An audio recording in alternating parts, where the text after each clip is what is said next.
Welcome to World Affairs Today, brought to you by the World Affairs Council, Washington, D.C., a leading forum for global education and international affairs.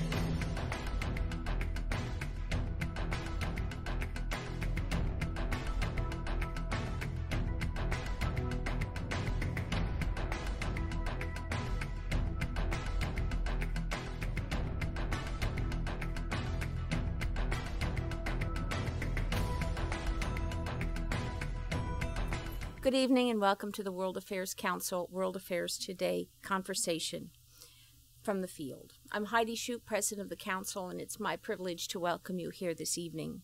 Tonight the Council turns again to Afghanistan, and events there is the subject of our discussion. Specifically, we will be hearing from someone who has focused her efforts on helping young Afghans through education, a subject near and dear to the World Affairs Council's hearts. Hassina Sherjan is the founder and chief executive of Aid Afghanistan for Education and owner of the Baomi Company, an internationally recognized home accessory business. Hassina was born and raised in Afghanistan. When the Russians invaded her country, she, then 19, left with her siblings and parents. After a couple of years in India and Germany, the family settled in Seattle, Washington. She returned to Afghanistan 23 years later, when Hamid Karzai became president in December of 2001. She founded Aid Afghanistan for Education, an organization that educates over 3,000 children across 9 Afghan provinces. She has also started the retail business, which makes placemats, coasters, pillowcases, curtains, and other textile items. Baomi employs Afghan men and women and uses only Afghan textiles. The mission is to create jobs in Afghanistan, especially for women, based on traditional Afghani designs and using only locally grown cotton. Baomi's profit is in part provide funding for Aid Afghanistan for Education. Hassina received a Master of Public Administration from Harvard Kennedy School and an honorary doctorate of law from Queen's University in Canada. She is a co-author of Toughing It Out in Afghanistan with Michael O'Hanlon, a senior fellow at the Brookings Institution, himself a guest on this stage only a few months ago.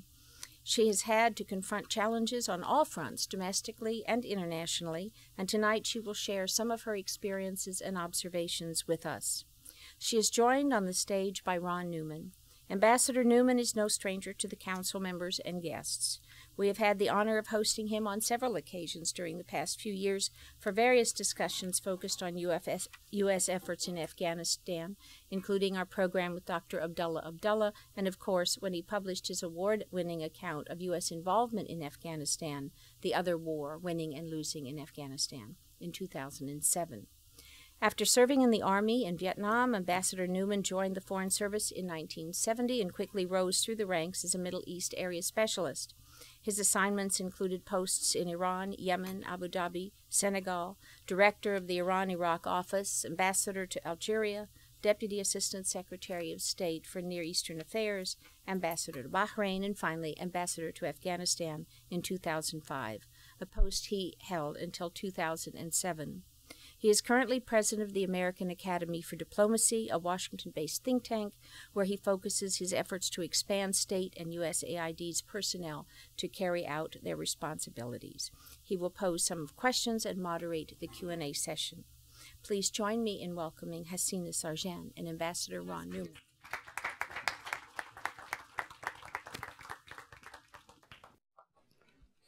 Well, Hassina, it's great to see you here again in Washington, having seen you so often in Kabul, where you were very gracious to me during my time and visits since. And before we go on to talk about the work of Baomi particularly, this is a time, as you know, in America where many people doubt that the United States should continue its commitment to Afghanistan. There was an article in the New York Times just a few days ago that said, let's just forget it all and get out as quickly as we can. And people like you who are going to live in the consequences of that kind of thinking, I thought it would make sense to ask you, somebody living there on the ground and working hard, is this really impossible? Afghanistan's just hopeless? That certainly is not the image of your school. But I wanted to give you an opportunity to talk to that question a little before we go on to Bhumi. Thank you. Great to see you here again. And great to see everybody. Thanks for having me and having us here.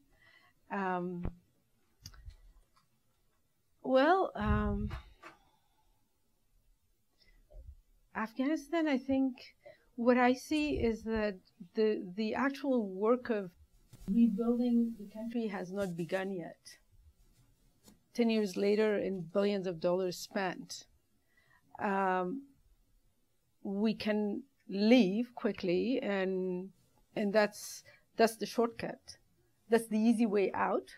It's like marriages, you know. It's a lot of work, but if you don't want to work, I mean, the easiest thing is to leave.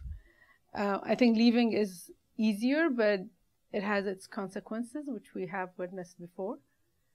And yet, Afghanistan can be not only a breeding ground for insurgents and Taliban, but it could also be a breeding ground for many positive actions that can take place in Afghanistan. I think we can test anything that we want in Afghanistan. I think leaving may not be the best solution, but rather than looking at how can we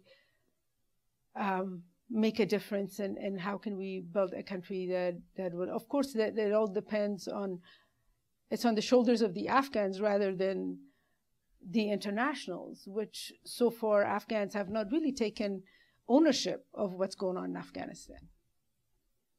So I think the most difficult work is how to give this work back to the Afghans. We really didn't have the opportunity or the time to realize what has been the main issues and problems that we have, and how to come up with a solution of our own. So solutions have always been given to us, and I think that kind of solutions never really have a result. I think this is, a really important question, because everybody is talking now about handing off responsibility to Afghans, whether it's in security or the country as a whole. How do we responsibly turn responsibility over to Afghans, not just throw up our hands and leave? But again, you cannot give responsibility of something that's not their idea. Yeah. I can't give my own idea and concept and program to somebody else and say, here, take care of it from now on. Unless it's their idea and it's homegrown, I think it's going to be impossible. I don't think that this is handing over thing is the solution. I mean, even handing over the military. This was a military that was developed based on an American model. We need a model that works for Afghanistan. And I'm not really sure if this is the best model for us. We need a model that is more closer to our neighborhood, like an Indian model. So that's, of course, it's not going to be sustainable here. Afghanistan will never, ever have the money to pay its military. So how do we end up I think it's still positive? Not too late to consult with the Afghans. Programs should be always inclusive. If there's going to be programs and projects, it has to be designed with the consultant of the Afghans. In fact, I think the aid money should not even be given to Afghanistan unless it's asked for. So it has to be based on needs. I have to tell you a story of something that just happened last week. I had a call from a finance company saying that we received money from the U.S. Embassy, and your business name, Bhumi, is on the list of the 25 companies that we're going to help, and we want to have a meeting with you. So I said, great, so come and let's have a meeting. So they came over and... This was the finance ministry? No, this was a finance company. A company? These are finance companies, you know, they do all sorts of financial assistance to private sector. So they came over and I said, so what are you going to do for us? And he said, we are going to help you file your taxes and renew your license. And that's what we're going to do for 25 companies. So that's very nice, but our taxes are already paid and our license is already renewed. We do that every year. And they said, well, that's very surprising because most companies don't. So why, I mean, we were never asked what we need. If we even, you know, so somebody made a nice proposal and the money was given. So this is like, this is just an example of what's the rest of the aid money doing.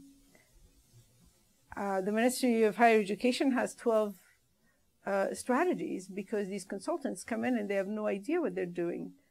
So they start writing another strategy. And so the strategies are just piled up and nobody never reads it, of course.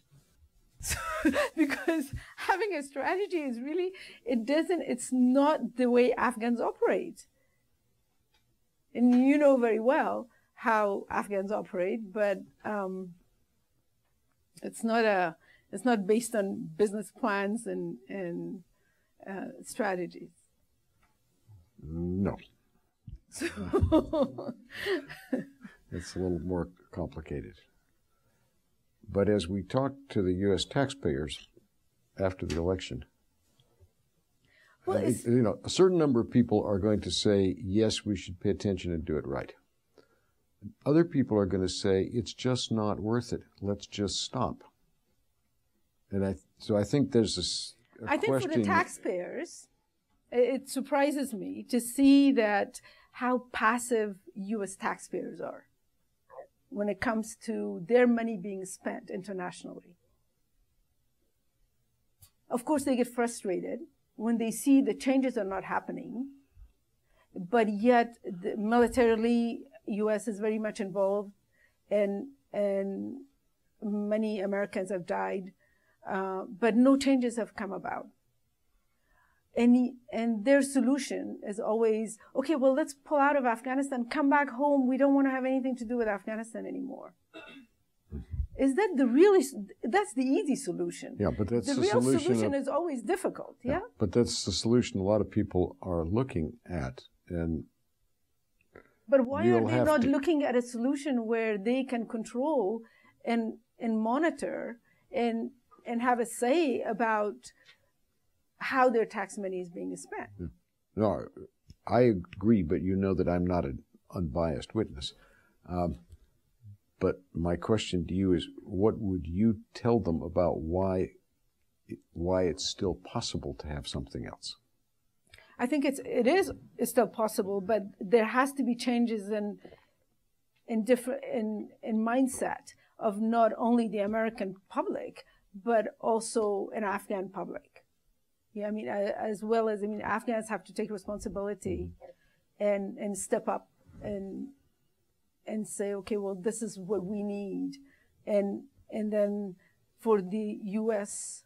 population, they really have to be more active and understanding, reading, knowing where things are. I mean, now we are so involved globally that we can't just live in isolation and assume that, okay, we have a nice, happy life here. No. Do we want another September 11? That's exactly what's going to happen if we pull out.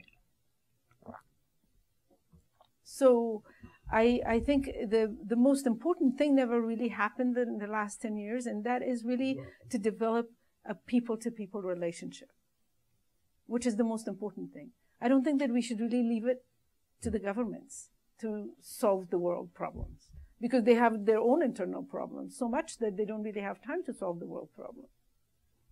So how can we develop this people-to-people relationship to make sure that changes will come about, because that's the only way that Afghan population will learn about American life and what's important for them and what their values are. And that's the only way that Americans learn about Afghanistan and what their values are and how they want to live. What do they really need? And once they understand that, what do they really need, then it's easy to say, okay, well, I don't want my tax money to be spent for this and that. Because people need education. How can we bring any sort of change without a population that's educated? We've had 10 or 11% literacy in Afghanistan for a very long time. And even in the last 10 years, yes, we may have millions of students coming to school, but that doesn't mean they're learning anything. We need a serious reform of the whole education system. And we need to work with people to model different types of education system and test it and see what works best. Because there's still a lot of memorizations going on in Afghan schools. So thinking doesn't take place. And learning doesn't take place. So to do all of this, I think it's very crucial that we all work together and not really leave it all to the government. Well, you've done a lot. I mean, do you want to talk a little bit about how you began and how you've gotten to, 3,000 students now, all these schools? I mean, what was the process of growing this system? You know, I believe that if you really have a passion and you identify a problem in the society and you go after it, it all kind of happens. Honestly, I never planned anything. I did not write a business plan. And I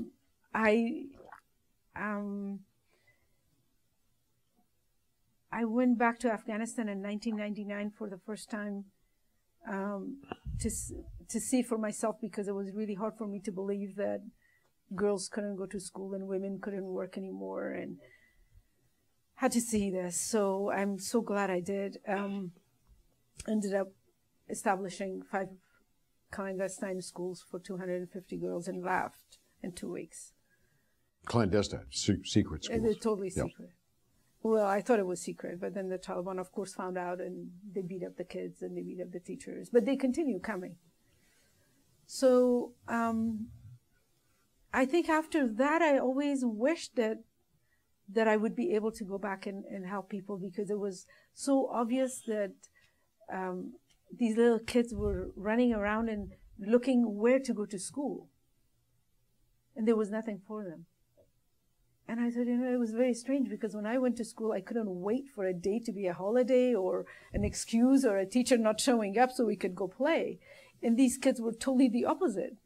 They were sitting there in classroom without a teacher, with their books in their hands, waiting for a teacher to show up. And there were no teachers to show up, because 70% of the teachers in Afghanistan were always women, and those women were not allowed to teach anymore. So, and then September 11 happened, and the very first thing that came to my mind was that, wow, I can go home and help educate people. So I did go back home, and then I started going around and talking to teachers and principals and visiting schools to see what is the need now. Because now they're saying, okay, well, everybody can come back to school. And that's the job of the government. So I realized that these 17-year-olds were sitting on 3rd grade. And when I asked them how old they were too embarrassed to say. But obviously they were much taller than everybody else. So it took some time when talking to the minister, and who continued to say that we have literacy programs. But this was not literacy programs. These girls wanted to go through their high school and go to university and beyond that. So it took some time, but we finally, even the donors was difficult to convince. So finally the Danish government, the Danish ambassador was the one that said, yes, I will do it. So within the first year, we established 3 schools in Kabul with 1,100 students and $127,000. And at the end of the year, I had 20,000 left. So when I went back to the embassy to say I have 20,000 left. You're obviously not a contractor. Contractors never have money left. I know, they were so surprised. I said, I have 20,000 left. And she couldn't believe it. She said, no, just spend it. I mean, Scandinavians are very easy to work with. They said, okay, we'll just use it, and then we'll continue the next year from whenever you finish this money. And what that 127,000, 1,100 students, we renovated buildings, we paid teachers, we bought books and stationery and everything else, and plus uniforms and backpacks and everything. So you don't need a lot of money to do this kind of work. We don't need billions of dollars. And then after that, the Kabul schools were running, and it was very successful. Teachers were loving it, and the kids were, young ladies were very happy to be there. And then we started looking at how to expand to the provinces. So slowly everybody paid attention to accelerated education programs and this and that. And many of those programs, of course, closed because they were only for 2 years. And we continued to convince the donor that these girls will not go back to formal education because they were too old, and there was too much pressure on getting married, and they said that if you close this down, our parents will not allow us to go. So anyhow, we managed to continue with the Danish government for 4 years, and then after that, USAID stepped up. By then, we already had 3,000 students, female students, and we have now 104 male students. So that's really, it was never planned. We just kind of sat down and talked about it and picked provinces where we should go. And I usually pick places I had never been before so that I can see the rest of the country. And it's very exciting because I just came back from Badakhshan province, which is way up. The school is way up in the mountain, very far away. For those of you that are not sitting with a mental map of Afghanistan firmly clutched in your mind, if Afghanistan is here and the little panhandle going out to China is here, we're talking about. Yeah, it's very close to the Chinese border, and there is a village called Hosh, which is way up in the mountain, and nobody goes there. So I just came back from there, and we had our first graduation. 44 students graduated, and it's quite fascinating because one of them said that she had gotten married and had kids, and she always wanted to finish her high school. I mean, having a high school degree is a very big deal. So she convinced her husband to move back to this village where we have a school so she can finish her high school. And now she wants to be in the parliament. She said, you know, I think we don't have a representative in the parliament from Hosh, and I think I should do that. And I'm pretty sure that she will do that. So I think life is very... What you make of it. Yeah.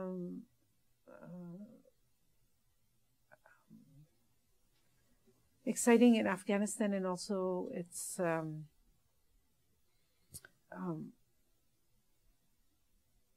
it has meaning because when you know that you can make a difference in a total stranger's life. And a student came up to me and said, you know, if it wasn't for these programs, I could never write my name. Then you know that you've made a difference. Then it's worth, life is worth living, you know? Well, let me give a chance for people in the audience. I'm so thankful you're here because I've had this question on my mind for about 5 years. No. You made the statement that you can't get the Afghan people to be responsible for what's not theirs, and you used the term homegrown.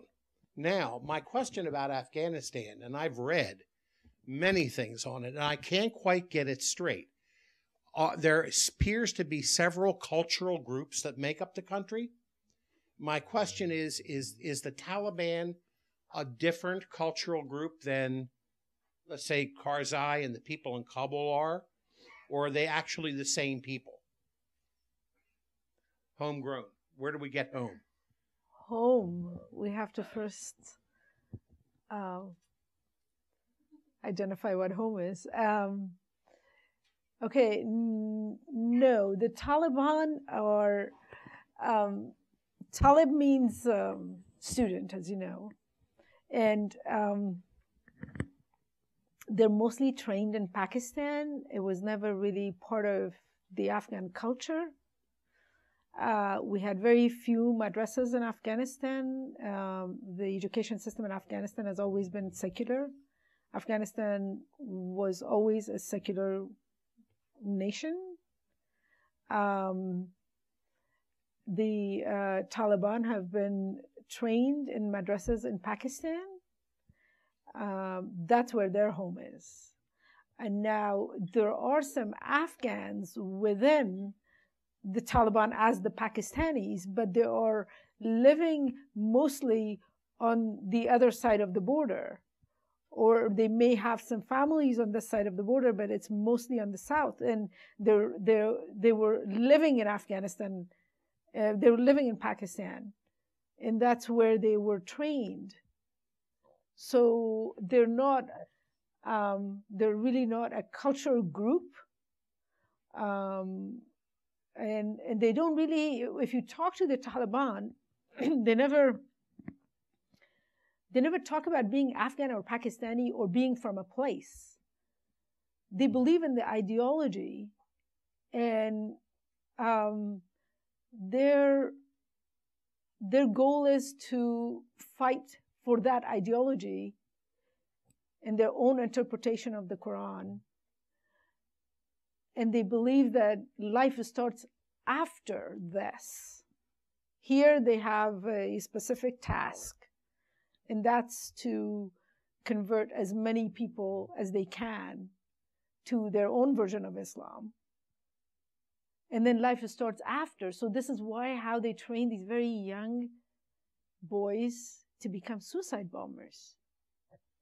Because they brainwash them, understanding that life starts after. So once you blow yourself up, that's where the real life starts. It is noticeable that in all the years of the war, first against the Afghan communists, then against the Soviets, then between the various resistance groups, there were no suicide bombers. No, this is not an Afghan concept at all. Yeah, it's an importation. It's now, unfortunately, got to be a somewhat popular importation. I think the main issue is that nation building is not a project, it's a process. So we need time. And in Afghanistan, unfortunately, we didn't target the actual problems, which are, insurgents coming from Pakistan. We did not target them. So I would like to have His Excellency's opinion on that, how and why, and how we can solve that problem of insurgents coming to Afghanistan. I guess that's my question. The problem all along has been that we cannot wage war without Pakistan's help, because Afghanistan is a landlocked country, and we cannot win the war without a cooperation we have not had in the sanctuaries. I don't have a simple answer. It took the American government quite a while to decide how much was intention and how much was lack of control. There's now a lot of pressure on Pakistan. As you know, the immediate result of the pressure when I say we, I'm not in the government anymore, but when the Americans attacked and killed Osama bin Laden, the initial reaction of the Pakistanis was to close all after that, and then after we unfortunately killed a number of their soldiers in an air raid, we ended up with the border closed. Now we've been able to move a lot of our supplies and equipment in from the north. Point is, it's not an either-or situation. I know a great many Afghans believe that if we just pushed the Pakistanis hard enough, they would shut it down. I wish that were true. I don't think it is. I think we have to push harder, as we have pushed harder in the last year, but I don't think it can be a simple question. If we would just put enough pressure on, it would all stop. I think we have to put pressure on, we have to put reward on, but we also are condemned to work with Pakistan as well. And that makes for very complicated diplomacy. Do you want to add? Do you want to tackle that too? Well, I think it's very interesting that we always look at symptoms and trying to find solutions for symptoms. If we have a headache, it's much easier to take an Advil or a Tylenol or something with codeine so that it can knock us off, and then we forget about it or it goes away, rather than looking to why do we have a headache. Doctors operate that way because it keeps them in business. Governments operate that way because it keeps them in business. So to look at how we can stop insurgency is looking at the symptoms. But if we look at why do we have insurgency, and then only then we can possibly come up with a solution. But that's a difficult way. But unless we do the difficult things in life, I don't think that we're going to succeed in this life. And we've already created a Jurassic Park. And Jurassic Park is, you know what happens at the end. So I think it's a decision that has to be taken not only by the governments, but by the people. That we really have to look at why things are happening in the world. Why are we in Afghanistan? Why is this insurgency? Afghans are not the target. I'm totally safe. The targets are internationals, and mostly Americans. Do American people stop and think, why are we the target? Well, some do, and then their answer, of course, is that the answer is to go home, and then we won't be the target. And then they continue to be the target. Yeah, they will. No matter where they fight this war, America will fight this war. If they don't fight it in Afghanistan, they're going to fight it in Somalia. Or somewhere else. Or at home, God knows. But I think it's really time to ask these very difficult questions and not really asking the questions, but really doing something about it. I really appreciate having the opportunity to speak to you and to ask this question. My name is Jennifer, and I'm in the Air Force, and I've been deployed to Afghanistan several times as a helicopter pilot. And I have picked up several people and Afghan nationals and done the medevac and all the trying to win the hearts and minds. And I was involved in a lot of, I guess, incidents where Taliban were targeting schools specifically. And it was very sad because they were successful. And I just wondered, I saw the country and where you have your schools now. And as you start to expand, if you have a plan for expanding south, where a lot of the stronghold is with the Taliban, do you fear at all for your security, especially with the incident of the young lady that he referenced a second ago in the Swat Valley there in Pakistan? Do you have, and you said, you referenced that it was more of the Americans that the Taliban are trying to target. But as you get U.S. aid and aid from our allies, do you fear that at all? And do you have any kind of plan to really beef up security, I guess, is my question? We're working mostly wherever we can work. So there are parts of the South where there are no schools open for boys or girls. And we have no intention of going there. There are parts in the South where we might be able to work, but I'm not going to go there. No, not myself. what happens is that there are other organizations that are already based in those areas. So most likely we will partner with them. Other than that, we will work wherever it's possible to work. So of course, I mean, it is a worry, yeah? I mean, it's a worry for myself, it's a worry for the organization. You know, I think there are sort of several themes that are coming out here that maybe it's worth just kind of stepping back for a minute to pull them out. One is, we did not go into Afghanistan initially to help Afghans. It's perfectly true. We went in because we were attacked in 9/11. If the Taliban government had given up Osama bin Laden, we would not have invaded. No. Having gone into Afghanistan, we went in, of course, without a plan. And I say, of course, because nobody was planning on fighting in Afghanistan. And when you suddenly, for various reasons, find that you're having a war in a place where you've never had a war, you're going to find that you haven't had a lot of pre-planning. And then it's probably not, almost, well, and then you'll have a lot of criticism for not having a plan. Now, there's a second theme which you're bringing out, Hassina, very much, which is, okay, you got there. You realized that you can't just kill terrorists, that if you're going to have anything stable and leave, you have to leave something stable behind. Otherwise, the problem, what you're saying is the problem will come back. We'll either be fighting it someplace else or we'll be fighting back there. That's the point when one has to, well, that was the point, we're a little past it now, where we need to begin listening to people on the ground. But as you've told me in Kabul, what a lot of people want to tell us is how to give them money for projects. There is a more complicated dialogue with a few people on how to build things, and there's a dialogue with a lot of people who want to be given money for projects, some for good projects, some for bad projects. How do the foreigners listen to Afghans in a way that separates out building from just doing a project with somebody different so somebody else gets the money? Well, first of all, life has become one big project. Everything is a project. And then the project ends because the project always has an end date.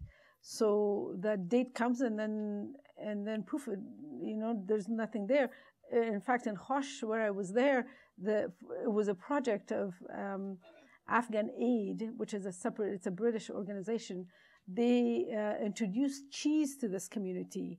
This community had never had cheese before. They had milk and yogurt and all sorts of things, and they have cows, of course, but they've never made cheese for some reason.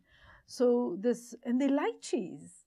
So, but then the project was ending, so they had no idea how to continue the projects because the person that was running it didn't have money to pay, and the sale from the cheese was not enough to sustain it. So it seems like everything is a project. Nothing in aid money should be more of an investment in a place like Afghanistan rather than a project. Because if they invest in something, then that will be long-lasting and sustainable. And people will continue to work and they will have an income from it. And there are plenty of those type of factories that are dormant that can be reactivated, or other programs that can be done. That's more of an investment to start something so that it will continue. So how do we figure out which are the good projects and which are the projects?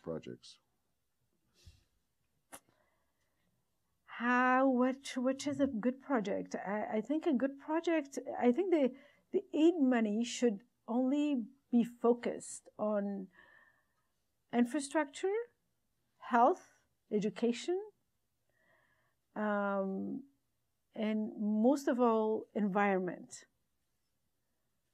Because right now, the air in Kabul is so bad that more people are dying from the air than the war. Breathing is very difficult in Kabul. So the rest of it, Afghans will do it themselves. You know, I think the rest of it, spending billions of dollars on making Afghan women entrepreneurs, is a total waste of money. You know, I think that the Afghans are genetically entrepreneurs. We don't have to. You can't really create entrepreneurs. They know how to make money. There's plenty of money in Afghanistan. In fact, in the way aid money has worked so far, has created dependency, and Afghans became very lazy. So I think if we focus on some main development programs of infrastructure, it's the only way that you really, in the whole world, you can see changes will come about. But when we're wasting money on small things that won't really make a difference, because I don't think that, for example, you cannot bring law enforcement to a country. That's some things that the Afghans have to decide. Millions of dollars being, or even corruption, millions and millions of dollars. We have 3 different offices now fighting corruption. You know, corruption is not something that you can fight this way. You know, only through education and changes that can come about. In fact, aid money has created some corruption. So thank you both very much for your remarks. Although I think that we'd all obviously share the agreement within the international development community that primary and secondary education are, you know, absolutely essential in terms of development priorities. My, I guess, observation and question come from more of the space of what's come up in this discussion on kind of security issue currently in Afghanistan and the insurgency. You know, we talked a lot about, or you guys discussed how kind of the insurgency arises and these young men that are being radicalized. I think, though, that based on, you know, readings and observations, this sometimes happens because of socioeconomic conditions on the ground, as in lack of education, lack of employment opportunities for them. I'm wondering that if you see as a possibility, whether it's within your own organization or other organizations that are working, the possibility of kind of targeting this demographic of young men with no employment, with no opportunities, and creating more of a technical or vocational training.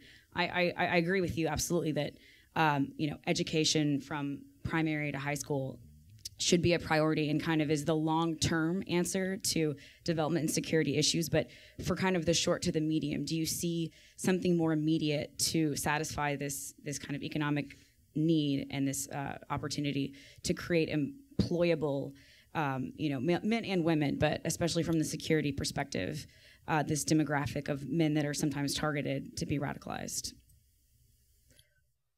Thank you. Yes, for sure. You know, I think education for boys will have to be a little different than what we're doing with the girls, because for the girls, it's very crucial to have their high school diploma. And for the boys, it's a huge challenge to keep 18-year-old boys sitting at 4th grade. So I think for the boys, we will probably do it a bit differently so that they can have education up to 9th grade. And then after that, to focus on a vocation that they can have a job and provide them for their families, because they get married very young and they will do anything to just have enough food for the day. So, and there are some technical schools now in Kabul, and also in some of the provinces. But we need to focus on the whole population, and not only for those who can come to school or they can afford it, or so. Yeah. If I could just add one point, Hassina made a point about infrastructure. And looking now not at the cause of insurgency, but the cause of unemployment, there is a huge infrastructure issue that needs to be dealt with, because there are certain key roadblocks. And as you may know, there's a very large landless population in Afghanistan. It's not all people who have an option to farm. There's a big landless but rural population. And there isn't enough arable land to constantly meet an expanding population growth. There are probably others, but certainly two big bottlenecks are roads and power. Now, full disclosure, that was part of what I reoriented some aid projects for, so I'm not a disinterested witness, but you need at least to be able to get into light agribusiness to absorb labor. But you can't do that unless you have power that is competitive with power prices in Pakistan and Iran. When power in Afghanistan is 6 and 7 times more expensive, Afghanistan will always grow tomatoes and import tomato paste, and grow wheat and import flour, because it will never be able to produce it economically. So there's a need for power. Right now, so much of the power generated is diesel, with imported diesel fuel. That's what makes it so expensive. Same with roads. There are areas in Afghanistan right now, quite apart from the importance of education that Hassina was talking about, where farmers have already converted from opium to various vegetable crops, because they can make actually more money on multiple crops. They can grow several vegetable crops in a year. They can only grow one poppy crop. But that means they have to have enough water, and they have to be where they can move the crop out. Can't move tomatoes. You can move potatoes because they take a lot of bruising. You can't move any perishable vegetable if you're not within some access of a road. So if you don't deal with some of the infrastructure issues, which Hassina identified, I don't know how you would ever create enough employment, whether you educated people or not. You've got to be doing it. But yeah, because economic development is not only to train entrepreneurs. Economic development and also, well, first of all, this whole market economy has not really been working very well in Afghanistan, because we have taken market economy in a whole other level. Even in the U.S., there are regulations. You cannot bring cotton into U.S. because they have to sell their own. We have no regulations. The market is totally open. So Afghanistan has become a dumping ground for China, Pakistan, Iran, and the rest of it. So we closed down 300 factories in Herat last year because they were producing quality things. This one paint factory was producing quality paint, but couldn't survive because cheap paint was coming from Iran. So unless we have, well, of course, I mean, when there's not a leadership that can protect its own people, then it's not going to happen. Energy, of course, is a huge problem, but then it shouldn't be. 10 years, billions of dollars spent. We have sun and we have wind. The two things that Afghanistan have a lot of. Sun, wind, and water, in fact. The water management has not happened yet. We have plenty of water. Pakistan is taking some of the water. Iran is taking the rest of the water. The report was, the study was done, report was published. They refused to publish the report because Pakistan didn't want it and Iran didn't want it. So most of the water goes to Iran and Pakistan, and we don't have water and we don't have electricity. But yet we have a lot of water in Afghanistan. We have rivers that is always full of water. And then especially in Badakhshan province, where there's just two huge rivers come together and they don't have electricity in the city. Hi, my name is Nasiba Mihmankova. I work for URC. We do have a project in Afghanistan as well. My question is to Mr. Ambassador as well. It took U.S. like 10 years. We worked there, but questions of sustainability and country ownership, it is coming something new. It's also USAID is really catching up breath, and it is focusing on those things. And do you think and most of the time in Afghanistan is like by Afghanis, so U.S. troops are the ones that are seen, and that could be one of the reasons why it's difficult to win the heart of the Afghanistani people. Do you think U.S. would it be safe to do continued development without the U.S. troops, and would it still continue that kind of work, and would it open up, like maybe by Afghani people, would it open up some time or some opportunity to win some hearts and minds? I think Hassina may want to comment too, but I believe there will be areas where it will continue to be possible to work, just as it is now. Areas where Hassina has schools are evidence of areas where you can continue to work. There'll be a lot. I think personally we ought to be doing more in the parts of the country where we can work easily, instead of putting so much of our money into the areas where it's the hardest to work and where we probably achieve the least over the long term. So I'm sure that we can continue to work. I think in terms of hearts and minds, the first thing you have to do is be able to keep people alive. If you can't protect them, it's very difficult to do anything else to attract their allegiance. Or somebody has to protect them. You can't build loyalty if you can't produce minimal protection for people. But this is some mission that is shifting to the Afghans. I don't think it's not going to be a continued American mission to provide security. Whether we've provided it is also another question. Do you want to comment on that, or go on to the next one? Well, this winning hearts and minds always kind of the whole when this whole term was developed, I was you weren't puzzled. Born when that term was developed. This was Vietnam. Winning hearts and minds. This is my first. I think again we need to think about, why did we lose it? What are we winning? Why wasn't it there? Why are we winning it?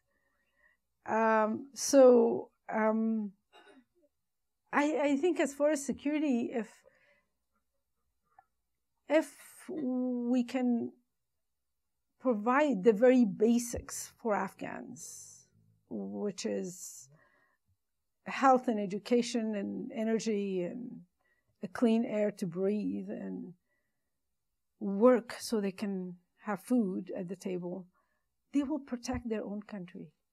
I will have no doubt that they will make sure that there will be no Taliban.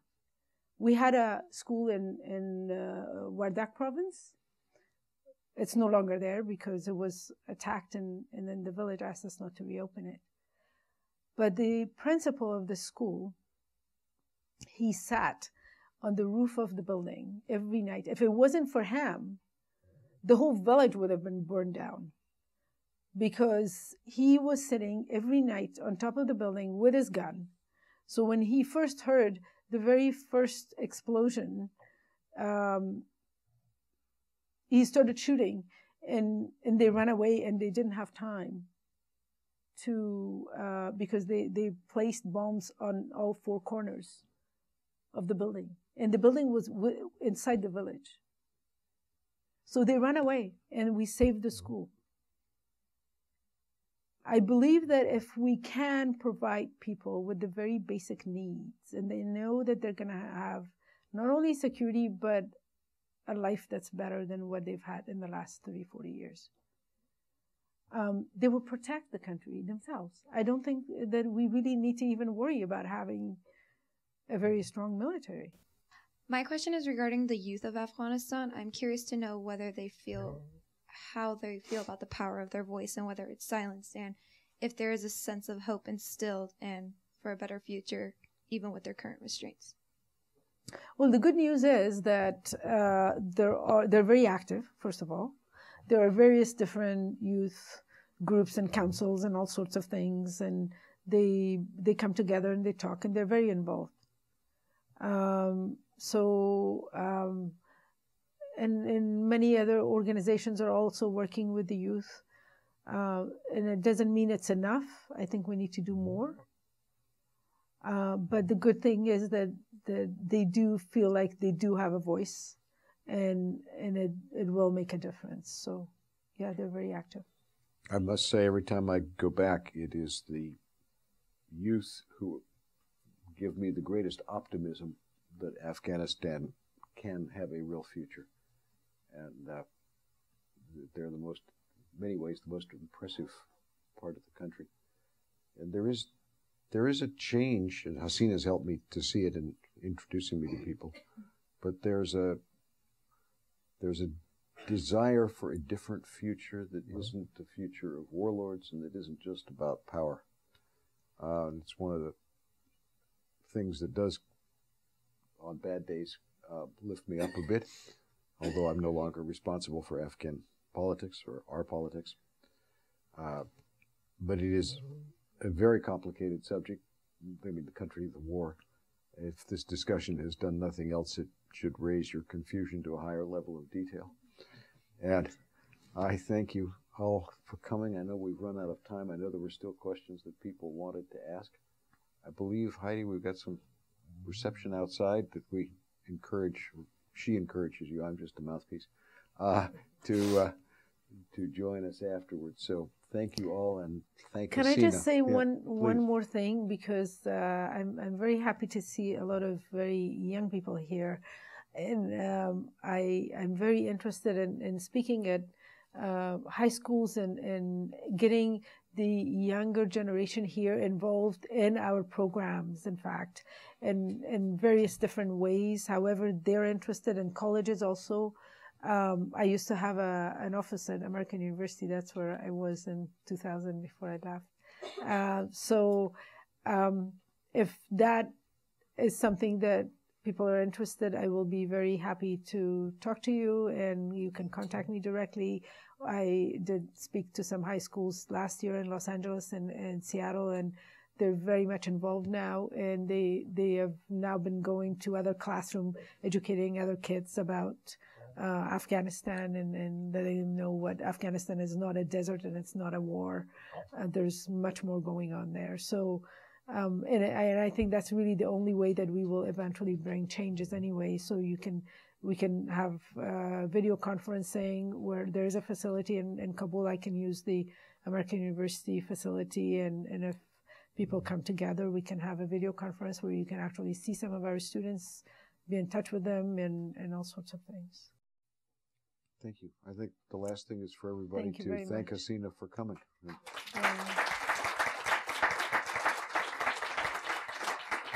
Thank you for joining us for World Affairs Today, a production of the World Affairs Council, Washington, D.C.